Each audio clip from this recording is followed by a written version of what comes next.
Hello दोस्तों, आपका स्वागत है फिर से मेरे चैनल में। और हमने बुक्स पढ़नी स्टार्ट की थी, जिसका हमने फर्स्ट चैप्टर स्टार्ट कर दिया था। और इस बुक का नाम है रिच डैड और पुअर डैड। तो आज हम इसका सेकंड चैप्टर करेंगे। दोस्तों, इसका सेकंड चैप्टर थोड़ा लंबा होने वाला है, तो हम इसको अलग अलग पार्ट में डिवाइड करके पढ़ेंगे। तो आज हम सेकंड चैप्टर का फर्स्ट पार्ट पढ़ते हैं, ठीक है। और ये जो बुक है ये रॉबर्ट टी कियोसाकी ने लिखी है। तो इसमें रॉबर्ट टी कियोसाकी अपनी लाइफ के बारे में बता रहे हैं कि उन्होंने कैसे क्या सीखा। तो फर्स्ट चैप्टर के बाद ये दूसरा चैप्टर स्टार्ट होता है, जिसमें वो कहते हैं कि अपने डैडी से बात करते हैं और बोलते हैं कि डैडी, क्या आप मुझे बता सकते हैं कि अमीर कैसे बना जाए। यह सुनते ही मेरे डैडी ने अपना शाम का अखबार नीचे रख दिया। बेटे, तुम अमीर क्यों बनना चाहते हो? मैंने कहा, क्योंकि आज जिम्मी की मम्मी अपनी नई कैडलक कार में आई और वे लोग पिकनिक पर अपने समुद्र तट वाले घर पर जा रहे थे। जिम्मी अपने साथ अपने 3 दोस्तों को ले गया, परंतु माइक और मुझे नहीं ले गया। उसने हमसे यह कहा कि वह हमें इसलिए नहीं ले जाएगा क्योंकि हम लोग गरीब बच्चे थे। उसने ऐसा कहा? डैडी ने अविश्वास से पूछा। हाँ, बिल्कुल ऐसा, मैंने दर्द भरी आवाज़ में कहा। डैडी ने अपना सिर हिलाया, नाक तक चश्मे को चढ़ाया और फिर अखबार पढ़ने लगे। मैं उनके जवाब का इंतज़ार करता रहा। यह 1956 की बात है। तब मैं 9 साल का था। किस्मत की बात थी कि मैं उसी पब्लिक स्कूल में जाता था जिसमें अमीर लोगों के बच्चे पढ़ते थे। हम शुगर प्लांटेशन के कस्बे में रहते थे। प्लांटेशन के मैनेजर और कस्बे के बाकी अमीर लोग जैसे डॉक्टर, बिजनेसमैन और बैंकर अपने बच्चों की पहली क्लास से छठी क्लास तक इसी स्कूल में भेजते थे। छठी क्लास के बाद के बच्चों को प्राइवेट स्कूल में भेजा जाता था। अगर मेरा परिवार सड़क के दूसरे छोर पर रह रहा होता तो मुझे अलग तरह के स्कूल में भेजा जाता, जहाँ मेरे जैसे परिवार के बच्चे पढ़ते थे। छठी क्लास के बाद इन बच्चों की तरह मैंने भी इंटरमीडिएट और हाई स्कूल किया होता, क्योंकि उनकी ही तरह मेरे लिए भी प्राइवेट स्कूल में जाना संभव नहीं था। मेरे डैडी ने आखिर अखबार को रख दिया। मुझे पता था कि वे क्या सोच रहे हैं। उन्होंने धीमे से शुरुआत की और कहा, अगर तुम अमीर बनना चाहते हो तो तुम्हें पैसे बनाना सीखना चाहिए। मैंने पूछा, मैं पैसे बनाना किस तरह सीख सकता हूँ? उन्होंने कहा, अपने दिमाग के इस्तेमाल से। उन्होंने मुस्कुराते हुए कहा, जिसका असली मतलब यह था, बस मैं तुम्हें इतना ही बता सकता हूँ, या ये था कि मैं इसका जवाब नहीं जानता, इसलिए मुझे तंग मत करो। अगली सुबह मैंने अपने सबसे अच्छे दोस्त माइक को अपने डैडी की बातें बताई। जहाँ तक मुझे याद है, उस स्कूल में मैं और माइक ही 2 गरीब बच्चे थे। माइक भी मेरी तरह था, क्योंकि वह भी किस्मत की वजह से उसी स्कूल में था। ऐसा लगता था जैसे किसी ने कस्बे के स्कूलों की सरहदें तय कर दी थी, और इसी कारण हम लोग अमीर बच्चों के स्कूल में पढ़ रहे थे। सच कहा जाए तो हम लोग गरीब नहीं थे, परंतु हमें ऐसा लगता था क्योंकि बाकी सभी बच्चों के पास नए बेसबॉल ग्लव्स, नई साइकिलें और हर चीज़ नई होती थी। मम्मी और डैडी ने हमें ज़रूरत की सभी चीज़ें दी थी, जैसे खाना, घर, कपड़े, लेकिन इससे ज़्यादा कुछ नहीं। मेरे डैडी कहा करते थे, अगर तुम्हें कोई चीज़ चाहिए तो उसके लिए काम करो। हमें बहुत सी चीज़ें चाहिए थी, लेकिन 9 साल के बच्चे के करने के लिए ज़्यादा काम मौजूद नहीं थे। माइक ने पूछा, तो पैसे कमाने के लिए हमें क्या करना चाहिए? मैं नहीं जानता, मैंने कहा। लेकिन क्या तुम इस काम में मेरे पार्टनर बनना चाहते हो? वह राजी हो गया, और उस शनिवार की सुबह माइक मेरा पहला बिजनेस पार्टनर बन गया। हम दोनों पूरी सुबह यही सोचते रहे कि पैसे किस तरह कमाया जाए। कभी कभार हम उन बेफिक्र बच्चों के बारे में बातें करते रहे जो जिमी के समुद्र तट वाले घर पर मज़े कर रहे होंगे। इससे थोड़ी चोट पहुंचती थी, परंतु यह चोट अच्छी थी क्योंकि इसने हमें यह सोचने के लिए प्रेरित किया कि पैसा कैसे कमाया जाए। आखिरकार उस दोपहर को हमारे दिमाग में बिजली कौंध गई। यह एक ऐसा विचार था जो माइक ने किसी विज्ञान की किताब में पढ़ा था। रोमांचित होकर हमने अपने हाथ मिलाए और पार्टनरशिप के पास अब एक बिजनेस था। अगले कुछ हफ्तों तक मैं और माइक आसपास के इलाके में दौड़ भाग करते रहे। हम दरवाजों पर दस्तक देते और पड़ोसियों से कहते थे कि वे अपने इस्तेमाल किए हुए टूथपेस्ट ट्यूब हमारे लिए रख लें। हैरत से हमें देखते हुए ज़्यादातर लोगों ने मुस्कुराकर हमारी बात मान ली। कुछ ने हमसे पूछा, हमें टूथपेस्ट ट्यूब क्यों चाहिए? इसके जवाब में हमने कहा, हम आपको यह नहीं बता सकते, यह एक बिजनेस सीक्रेट है। सप्ताह गुजरते गए और मेरी माँ बहुत दुखी हो गई। अपने कच्चे माल को इकट्ठा करने के लिए हमने जो जगह चुनी थी वह उनकी वॉशिंग मशीन के ठीक पास थी। एक भूरे कार्डबोर्ड के डिब्बे में, जिसमें कभी केचप की बोतलें रखी होती थी और कभी इस्तेमाल किए हुए टूथपेस्ट की संख्या से बढ़ने लगी थी। आखिर एक दिन माँ का सब्र बांध टूट गया। पड़ोसियों के मुड़े तुड़े और इस्तेमाल किए हुए टूथपेस्ट ट्यूब्स को देखते देखते मैं ऊब गई थी। उन्होंने पूछा, तुम लोग क्या कर रहे हो? और मैं यह नहीं सुनना चाहती कि यह बिजनेस सीक्रेट है। इस कचरे को साफ कर दो या इसे उठाकर बाहर फेंक देती हूँ। माइक और मैंने उनके हाथ पैर जोड़े और उन्हें बताया कि जल्दी ही हमारा कच्चा माल पर्याप्त जमा हो जाएगा और फिर हम उत्पादन शुरू कर देंगे।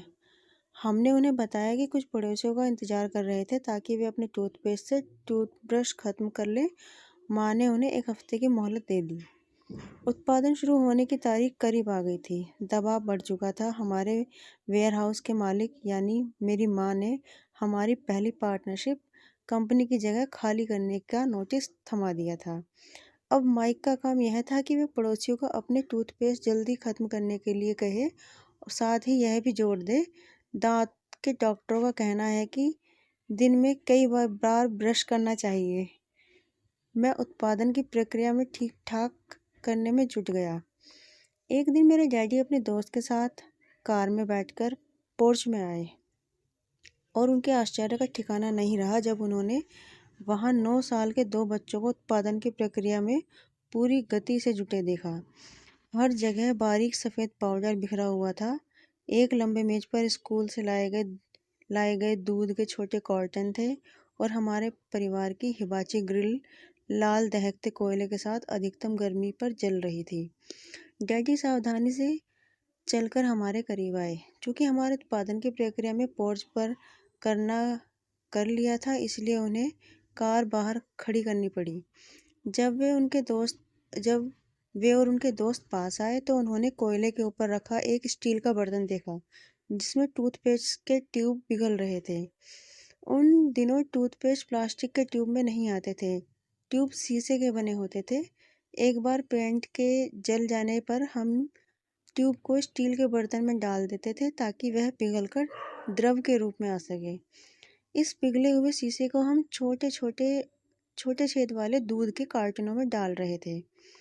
दूध के इन कार्टनों से प्लास्टर ऑफ पेरिस भरा था।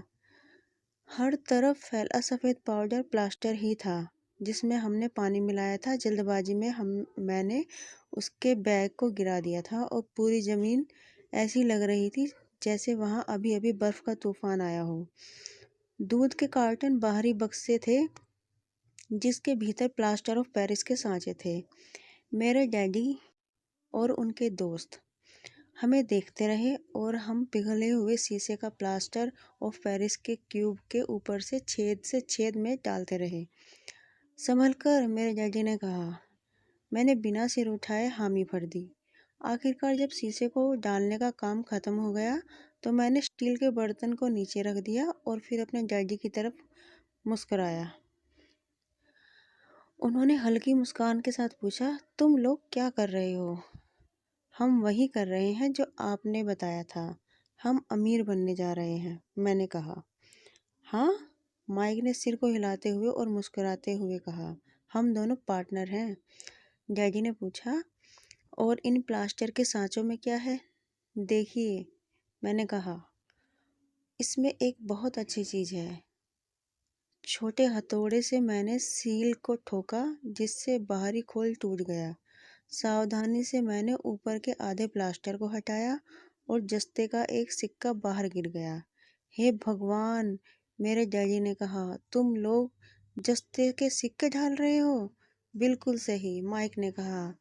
हम वही कर रहे थे जैसा आपने हमसे कहा था, हम पैसा बना रहे थे। मेरे डैडी के दोस्त जोर से हंसने लगे। मेरे डैडी भी मुस्कुराए और उन्होंने अपना सिर हिलाया। उनके सामने आग, टूथपेस्ट की ट्यूब के बक्से के साथ सफ़ेद धूल में लिपटे हुए दो बच्चे खड़े थे और इस कान से उस कान तक खुलकर मुस्कुरा रहे थे।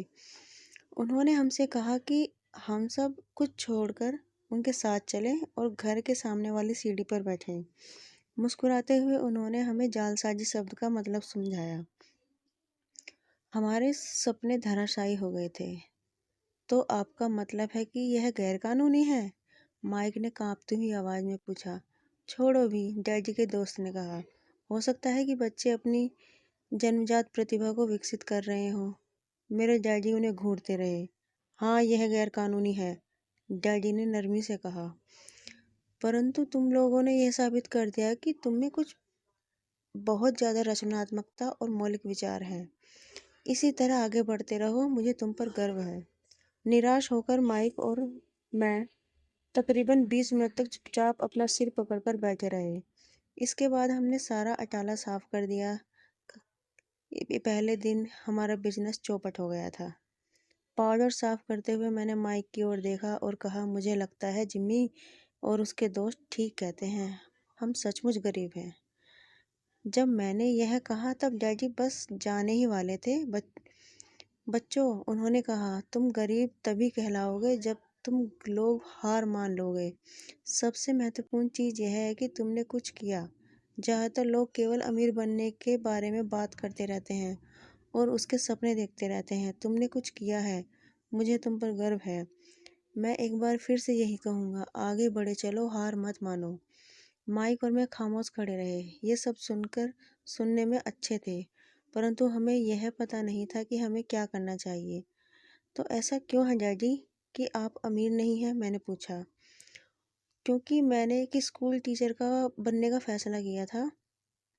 स्कूल के टीचर बनने के बारे में नहीं सोचते, हम सिर्फ पढ़ना पसंद करते हैं। काश मैं तुम लोगों की मदद कर सकता, परंतु हकीकत में यह नहीं जानता कि दौलत कैसे कमाई जाती है। माइक और मैं पलटे और अपने सफाई अभियान में जुट गए।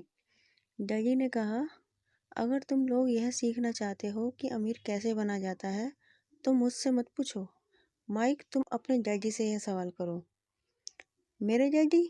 माइक ने हैरानी से कहा। हाँ, तुम्हारे डैडी, मेरे डैडी ने मुस्कुराकर दोहराया। तुम्हारे डैडी और मेरा बैंकर एक ही है और वह तुम्हारे डैडी की बहुत तारीफ करता है। उसने मुझे कई बार यह बताया है कि पैसा बनाने में तुम्हारे डैडी का कोई जवाब नहीं है। मेरे डैडी? माइक ने फिर हैरानी से पूछा। फिर ऐसा क्यों है कि स्कूल के अमीर बच्चों की तरह हमारे पास शानदार कार और आलीशान बंगला नहीं है? शानदार कार और आलीशान बंगले के होने का मतलब यह नहीं होता कि आप निश्चित रूप से अमीर हैं या आप पैसा बनाने की कला जानते हैं, डैडी ने जवाब दिया। जिम्मी के डैडी शुगर प्लांटेशन में काम करते हैं। उनमें और मुझ में ज़्यादा फर्क नहीं है। वे एक कंपनी के लिए काम करते हैं और मैं सरकार के लिए। कंपनी उन्हें कार खरीद कर दे देती है। इस समय शक्कर की कंपनी आर्थिक संकट में फंसी हुई है और जिम्मी के डैडी के पास जल्द ही कुछ नहीं बचेगा। तुम्हारे डैडी अलग है माइक। ऐसा लगता है कि वे साम्राज्य बनाने जा रहे हैं और मेरा अंदाज है कि कुछ सालों में ही वे बहुत अमीर बन जाएंगे। यह सुनकर माइक और मैं एक बार फिर रोमांचित हो गए। नए उत्साह से हमने अपने डूबे हुए व्यवसाय के कचरे को साफ करना शुरू किया। जब हम सफाई कर रहे थे तो हमने यह भी योजना बना ली थी कि कब और कैसे माइक के डैडी से बात की जाए। समस्या यह थी कि माइक के डैडी बहुत ज़्यादा काम करते थे और देर रात तक घर नहीं लौटते थे। माइक के डैडी के पास वेयरहाउस, कंस्ट्रक्शन कंपनी, स्टोर्स की श्रृंखला और 3 रेस्टोरेंट थे। रेस्टोरेंट के कारण ही उन्हें घर लौटने में देर हो जाती थी। सफाई खत्म करने के बाद माइक बस पकड़कर अपने घर चला गया। वह अपने डैडी से बात करने वाला था, चाहे वे कितनी ही देर से घर लौटें। उनसे पूछने वाला था कि क्या वे हमें अमीर बनने की तरकीब सिखाने के लिए तैयार हैं।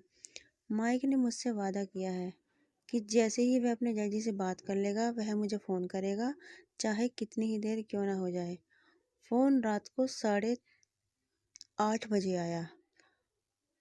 ओके अगले शनिवार, मैंने कहा और फ़ोन रख दिया। माइक के डैडी और मुझसे मिलने के लिए तैयार हो गए थे। शनिवार की सुबह 7:30 बजे मैंने शहर के दूसरे हिस्से में जाने के लिए बस पकड़ी।